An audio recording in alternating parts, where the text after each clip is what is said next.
মে এখন 4:48 বাংলা টাইম। 30 মিনিটের গোল্ডের চার্ট আপনারা দেখতে পাচ্ছেন। তো প্রথমে আমি চলে যাচ্ছি ডেইলি টাইম ফ্রেমে। ডেইলি টাইম ফ্রেমে আপনাদেরকে একটু দেখাই। আজকের যেটা লো ছিল, আজকের লো হচ্ছে এটা, ইন্টারডে আজকে হাই হচ্ছে এটা। সাদা লাইন এবং সাদা লাইন হচ্ছে হাই আর লো। আমরা গতকালকের এটা ছিল লো আর এটা ছিল গতকালকের হাই। গতকালকে মার্কেট অনেক বড় স্পাইক করছে, অনেক বড় মুভ করছে। সময় এই উইকগুলো দেখানো যায় না, ভিডিওতে দেখা যায় না। আমি ব্যাকগ্রাউন্ডটাকে একটু অন্য কালার করে নিচ্ছি।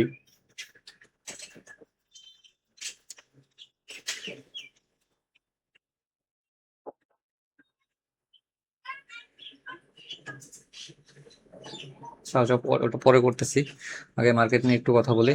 আপনারা দেখতে পাচ্ছেন এটা হচ্ছে গতকালকের লো, এটা হচ্ছে গতকালকের হাই। আজকের ইন্টারডে লো হচ্ছে 46.85, আজকের ইন্টারডে হাই হচ্ছে 47.25। তো মার্কেট এই লেভেল থেকে এই লেভেলের ভিতরে আজকে এখন পর্যন্ত সাইডওয়েজ আছে মার্কেট।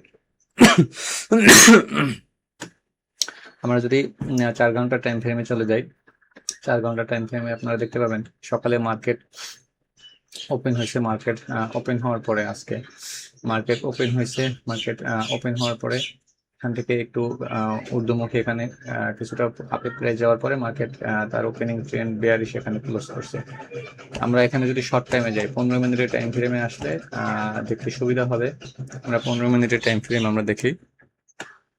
15 মিনিটের টাইম ফ্রেমে যদি দেখেন যে মার্কেট গতকালকে এখানে ক্লোজ করছে। মার্কেট গতকালকে এই প্রাইজে ক্লোজ করছে 47.14, 47.15 কাছাকাছি গতকালকে মার্কেট ক্লোজ করছে। তারপরে সকাল থেকে মার্কেট একটু এখানে 100 পিপস উপরে গেছে। তারপরে market trend Asia session, Tokyo এশিয়াতে বেয়ারিশ। ইউকে সেশন ওপেন হয়েছে। ইউকে সেশন ওপেন হওয়ার পরে মার্কেট দেখতেছেন এখান থেকে সাইডওয়েজ হয়ে আবার অ্যাগেইন সেই সাপোর্ট লেভেলে আসছে এবং এখান থেকে একটা স্পাইক মারছে। এই উপরে একটা স্পাইক দিছে, উপরে একটা স্পাইক দেওয়ার পরে এখন কিছুটা নিম্নমুখী, এখানে সাইডওয়েজ আমরা দেখতে পাচ্ছি।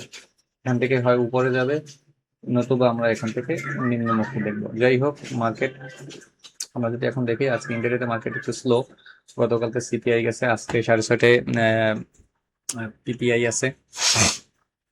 তো আমরা যদি 15 মিনিটের টাইম ফ্রেমে দেখি, ইন্টারডে এটা হচ্ছে সাপোর্ট লেভেল, এখানে আসলে আমরা বাই করতে পারি এসএল সহকারে। আর এটা হচ্ছে ইন্টারডে হাই, আর এটা হচ্ছে intraday second swing. Intraday high করার পরে মার্কেট নিচে ফল করার পরে অ্যাগেইন এই লেভেলে টেস্ট করছে এবং সেখান থেকে আবার রিজেকশন হয়েছে। এই যে দেখতেছেন এখান থেকে আবার রিজেকশন হয়েছে। তো এটা ইন্টারডে সেকেন্ড সুইং আমরা ধরতে পারি, সেকেন্ড হাই। তো মার্কেটে এর ভিতরেই আসে। আমরা দেখবো যে মার্কেট যদি এই লেভেলটা ব্রেক করে অথবা এর নিচের লেভেলটা ব্রেক করে, তাহলে আমরা মার্কেটে সম্ভাব্য যে মুভ আসবে আমরা সেটা এক্সপেকটেশন থাকবে যে আমাদের মানে কি এভিডেন্স আছে সেটা অনুযায়ী। তো আপনারা এসএল সহকারে অবশ্যই 46.85 এটা হচ্ছে সাপোর্ট লেভেল, আর সাময়িক রেজিস্ট্যান্স লেভেল 47.10 যদি ব্রেক করে তাহলে এখান থেকে কিছুটা আরো প্রাইস উপরে আমাদের ইন্টারডে হাই পর্যন্ত বা হাই ব্রেক করতে পারে 15 মিনিটের টাইম ফ্রেম অনুযায়ী। আমরা যদি এখানে দেখাই গতকালকে এখানে আপনারা লক্ষ্য করেন চার্টে, গতকালকে মার্কেট, এটা হচ্ছে গতকালকের লো। এই লো থেকে লিকুইডিটি মার্কেট নিয়ে যাওয়ার পরে এই যে লেভেল ছিল, এই লেভেলের লিকুইডিটি দেখেন, এই লেভেলের লিকুইডিটি সুইপ ক্যান্ডেল, এখানে ক্লোজিং, তারপরে এখান থেকে ঊর্ধ্বমুখী উপরে রাত্রে এই লেভেলে ক্লোজ করছে মার্কেট।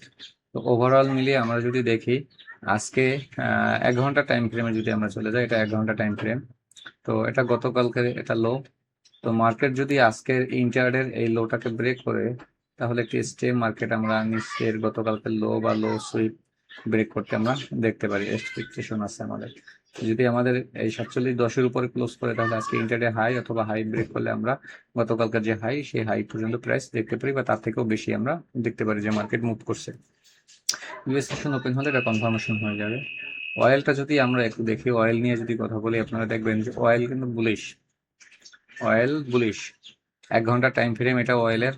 অয়েল দেখতে পাচ্ছেন এই লেভেলটাতে রেসপেক্ট করার পরে এখান থেকে ব্রেকআউট অ্যাগেইন সেই লেভেলটাকে সাস্টেন করছে, এখান থেকে অ্যাগেইন ব্রেকআউট টেস্ট, অ্যাগেইন ব্রেকআউটের চিন্তা আছে। এই লেভেলটা ব্রেক করলে এখান থেকে আবার উপরের মুভ আমাদের উপরে ঘন্টা টাইম ফ্রেম অনুযায়ী আমাদের এখানে লেভেল আছে 106, আর 106 যদি ব্রেক করে তাহলে আমাদের উপরে যে হাই আছে 108, 10, 15 দিকে মার্কেট যেতে পারে ওয়াইলেট প্রাইসে। তাহলে গোল্ড আমরা আরো নিম্নমুখী আমরা দেখতে পারি। যদি আমরা ডলারটা নিয়ে কথা বলি, ডেক্সি আপনারা দেখতে পাবেন যে ডেক্সি বেয়ারিশ ছিল গত পরশুদিন, তার আগের দিন। তো তারপরে মার্কেট এই লেভেলটাকে সাপোর্ট বানাইছে, যেখান থেকে মার্কেট কয়েকবার সাপোর্ট নিয়েছে। সাপোর্ট নেওয়ার পরে দেখছি আমরা ডলার আমরা এখান থেকে কিছুটা বুলিশ দেখতে পাচ্ছি, এবং আমাদের যে এই যে কি লেভেল রেজিস্ট্যান্স লেভেলে আসার পরে কিছুটা উইকনেস আমরা ডলার এখানে দেখতে পাচ্ছি। তো এই লেভেল যদি ডলার যদি ব্রেক না করে উপরে, তাহলে এখান থেকে নিম্নমুখী আমরা দেখতে পারবো। যদি এই লেভেলটা ব্রেক করে তাহলে উপরে আপার সাইডে আমাদের ডলারের আরো বুলিশ হবে, তাহলে গোল্ড আরো বেয়ারিশ হবে। এটা আমাদের এক্সপেকটেশন থাকবে ডলার এবং গোল্ডের ক্ষেত্রে। যাই হোক, আমরা যেহেতু গোল্ড নিয়ে কাজ করি, গোল্ডের আমরা চার্টে চলে আসলাম 1 ঘন্টা টাইম ফ্রেম অনুযায়ী। তো আমরা যদি দেখি এখানে 1 ঘন্টায় এখানে একটা লিকুইড সুইপ ক্যান্ডেল তৈরি করছে, বাট আজকে যে ইন্টারডে লো, এখানে 1 ঘন্টায় একটা দেখতে পাবেন যে লিকুইড সুইপ ক্যান্ডেল এখানে মার্কেট ক্রিয়েট করছে অলরেডি, বাট এটা ফেক লিকুইড সুইপ হতে পারে। যদি মার্কেট এই লেভেলটাকে মানে রেসপেক্ট না করে, এই লেভেলটাকে থেকে যদি ব্রেকআউট উপরের দিকে না করে, তাহলে আমাদের এক্সপেকটেশন থাকবে যে মার্কেট এই লেভেলটাকে আসার পরে লেভেলটা থেকে কনসলিডেশন করে লেভেলটা ব্রেক করবে টেস্ট, তাহলে অ্যাগেন গতকাল লো পর্যন্ত মার্কেট যেতে পারে, এটা আমাদের এক্সপেকটেশন। যাই হোক, আপনারা অবশ্যই এসএল ইউজ করবেন, স্টপ লসের সাথে আপনারা ট্রেড করুন। আপনাদের ঝুঁকি এবং লসটাকে আপনারা এড়িয়ে চলুন। আর ইউএস সেশন ওপেন হলে ক্লিয়ার হয়ে যাবে বাকিটা মার্কেট কোন দিকে মুভ করবে। তো এই ছিল আজকের ইন্টারডে। তো ভালো থাকবেন সবাই, দোয়া রাখবেন। আসসালামু আলাইকুম।